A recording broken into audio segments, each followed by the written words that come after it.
Ya, ya ada beberapa tanda bahwa kemungkinan seseorang kena penyakit TB.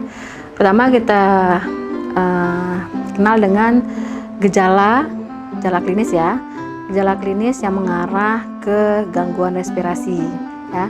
Nanti ada gejala yang mengarah ke gangguan sistemik, kelainan sistemik. Nah, kalau gangguan respirasi itu biasanya pasien dengan keluhan batuk.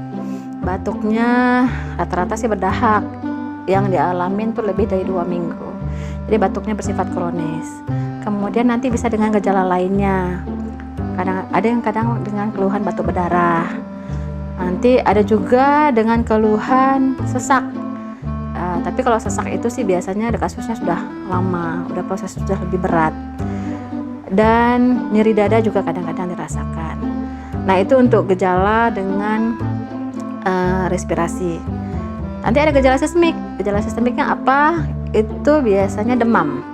Demam bersifat hilang timbul. Itu demamnya tidak terlalu tinggi, bersifat subfebril, dan suhunya rata-rata sih di bawah 38. Kemudian nanti ada nafsu makannya menurun, diikuti dengan berat badan yang menurun. Nah, satu lagi yang khas adalah disertai dengan keringat banyak. Biasanya itu pada malam hari. Itu khasnya. Jadi kalau datang pasien dengan keluhan seperti itu, kita harus pikirkan, oh jangan-jangan ini TB. Maka kita harus lakukan pemeriksaan penunjang yang mengarah ke diagnosis TB. Batuk berdarah, ya memang sering pasien TBC ya, pasien datang dengan keluhan batuk berdarah. Tetapi nggak selalu mesti batuk berdarah itu TBC. Atas nama penyakit yang melibatkan paru dan saluran nafas itu bisa batuk berdarah. Jadi nggak mesti batuk darah, oh ini TBC nih, enggak. Tapi memang kita pikirkan ke arah sana. Tapi nggak mesti TBC. Ada penyakit-penyakit lain juga dengan keluhan utamanya batuk berdarah. Contohnya pada pasien kanker paru. Itu kanker paru itu sering datang ke kita dengan keluhan pertama batuk darah. Ya, tapi biasanya kalau kanker paru itu usianya sudah tua. Dan penyakit lain itu bronkiektasis. Bronkiektasis itu juga sering datang dengan batuk darah, ya. Tapi disertai dengan gejala-gejala lainnya. Dan anamnesisnya nanti ada yang lain. Dan penyakit-penyakit yang lain. Juga kadang-kadang nggak hanya mesti kasus paru yang berdarah, penyakit jantung juga bisa berdarah. Atau jangan-jangan pasiennya ada gangguan hematologik juga bisa, ya. Tapi memang umumnya sih kalau batuk berdarah itu memang melibatkan organ paru. Dan memang sering pada TBC, tapi nggak selalu TBC, bisa yang lain juga. Ya, oke. Jadi TBC itu menular melalui batuk dari pasien yang BTA-nya positif.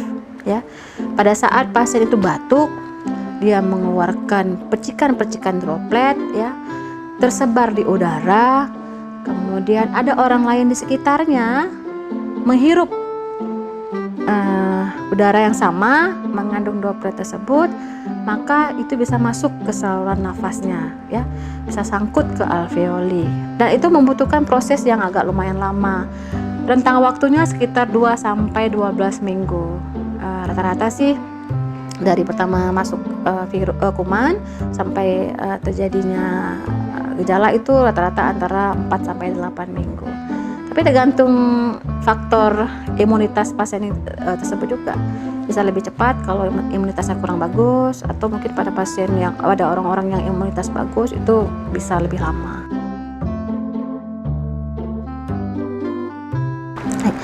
Terutama itu pada pasien dengan imunokompromis, ya, atau dia memiliki penyakit komorbid.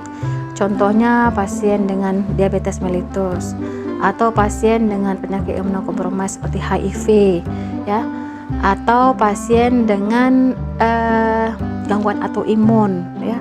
Kemudian pasien dengan gagal ginjal, itu semua rata-rata imunitasnya kurang baik dan itu beresiko, ya, resikonya 3 sampai 5 kali lipat menjadi sakit TBC. Satu lagi pada pasien atau pada orang-orang dengan riwayat perokok berat, itu juga mudah menjadi kena sakit TBC, ya. Jadi memang kalau TBC ini faktor imun sangat berperan. Jadi kalau misalkan pada pasien tadi yang saya sebutkan itu imunnya jelek, kurang bagus, maka TBC-nya mudah berkembang. Nah, itu dia. Ya, sering pasien datang kita kalau kita nyatakan dia, oh bapak ini anaknya kena TBC, nanti orang tuanya bilang ini, tapi kami nggak ada keturunan TBC. Sementara itu sebenarnya bukan keturunan, ya. Jadi TBC itu menularkan. Jadi satu rumah ada yang sakit TBC, ya, dia batuk, ya, kemudian ada keluarga yang lain di sekitarnya terhirup oleh keluarga itu, tertular, ya, bukan dia turun secara genetik, nggak ada itu. Jadi dia tertular, ya, jadi batuk sembarangan, ya, droplet keluar, terhirup, maka bisa kena ke orang sekitarnya. Terutama yang sangat mudah kena itu adalah anak-anak, ya, anak-anak dengan imun kurang baik, ya, di bawah 5 tahun itu sangat mudah kena. Kemudian orang tua juga, ya, orang tua ya, ini juga mudah terkena. Satu lagi, kalau di keluarga tersebut ada yang penyakit tadi, penyakit imunokompromis atau penyakit komorbid, itu juga mudah kena. Ya. Kenapa nggak cuma 2 bulan aja deh? Kenapa paling sekarang 6 bulan paling cepat? Kalau misalkan kategori 2 malah 8 sampai 9 bulan. Kalau kasus resisten malah itu sampai 20 bulan, bahkan sampai 2 tahun. Jadi kuman TBC ini ada macam-macam. Ya, ada beberapa populasi kuman TBC yang pengobatannya itu nggak bisa cepat. Ya, jadi ada pengobatan untuk populasi A misalnya itu diberikan obat yang membunuh kuman yang tumbuhnya cepat. Nanti ada populasi yang berikutnya itu membutuhkan pengobatan yang lama dan obat yang lebih kuat. Ya, makanya pengobatannya itu nggak bisa cukup seperti pengobatan infeksi lain hanya 2 minggu atau 1 bulan. Dia membutuhkan pengobatan yang panjang dan obat-obat yang banyak, karena masing-masing obat itu bekerjanya membunuh populasi yang berbeda-beda. Nanti ada populasi yang sangat bandel, jadi membutuhkan pengobatan yang lebih lama. Kalau pasien TBC sudah kita nyatakan, Pak ini harus makan obat sekian bulan, tapi kadang-kadang dia makan obat cuma sekitar 2 minggu atau 1 bulan. Kenapa dia berhenti? Kadang-kadang ini sudah sembuh. Setelah minum obat 2 minggu atau 1 bulan dia merasa sembuh, dia nggak minum lagi. Atau karena merasa dia sudah agak enakan, minumnya kapan teringat. Atau mungkin karena kesibukan atau tidak ada yang mengingatkan, minumnya juga kapan ingat, ya. Makanya di situ perlu fungsi pengawas minum obat. Akibatnya apa kalau dia makan obat terputus-putus atau tidak rutin setiap hari pada waktu yang sama? Yang kita khawatirkan itu akan menjadi resiko resisten, ya. Jadi TB itu ada 2, ada TB sensitif, ada TB resisten. Kalau TB sensitif itu masih bisa dengan pengobatan 6 sampai 8 bulan hanya oral. Tetapi kalau dia jadi resisten, kumannya itu nggak mempan lagi dengan obat yang biasa kita berikan, yang oral, ya, yang kita berikan selama ini. Dan itu membutuhkan obat yang lebih banyak dengan panduan yang lebih banyak, panduan pengobatan lebih banyak, dan efek sampingnya lumayan berat. Bahkan yang agak merepotkan, jika terjadi resisten maka pasien itu membutuhkan suntikan.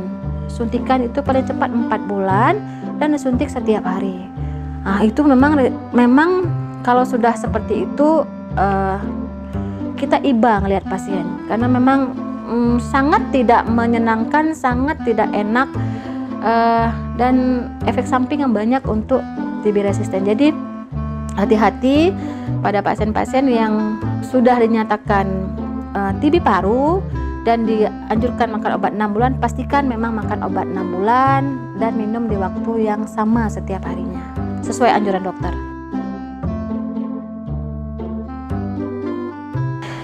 Tuntas ini maksudnya sembuh, ya. Ya, sembuh, insya Allah sembuh, ya. Asal pengobatannya sesuai dengan waktu yang sudah kita tentukan, minimal 6 bulan. Nah, jadi minimal 6 bulan. Kenapa? Karena pada kasus-kasus misalnya dia dengan komorbid, misalnya diabetes mellitus, itu mungkin membutuhkan pengobatan yang lebih lama jika kadar gula darahnya tidak bagus, masih tidak terkontrol, maka itu pengobatannya agak lebih lama. Atau mungkin pada kasus-kasus TB ekstra paru, TB di luar paru, apakah dia TB tulang, apakah dia TB meningitis TB, atau mungkin TB yang lain di luar paru, maka itu pengobatannya itu membutuhkan minimal 9 bulan. Insya Allah sembuh, insya Allah sembuh. Iya, ya. Jadi bisa. Seseorang yang sudah kita nyatakan sembuh, sudah menyelesaikan pengobatan 6 bulan, masih mungkin dia terjangkit kembali, ya. Pertama, mungkin ada proses reinfeksi. Bisa jadi pasien tersebut sudah sembuh, kemudian dia kena lagi infeksi yang baru, kuman TBC dari yang lain, maka dia bisa kena kalau imunnya kurang bagus. Atau mungkin reaktivasi, sudah sembuh, ya.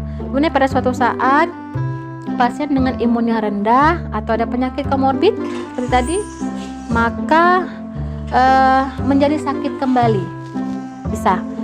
Kalau menjadi sakit kembali, maka pengobatannya itu agak lebih lama dan membutuhkan paduan pengobatan yang lebih banyak.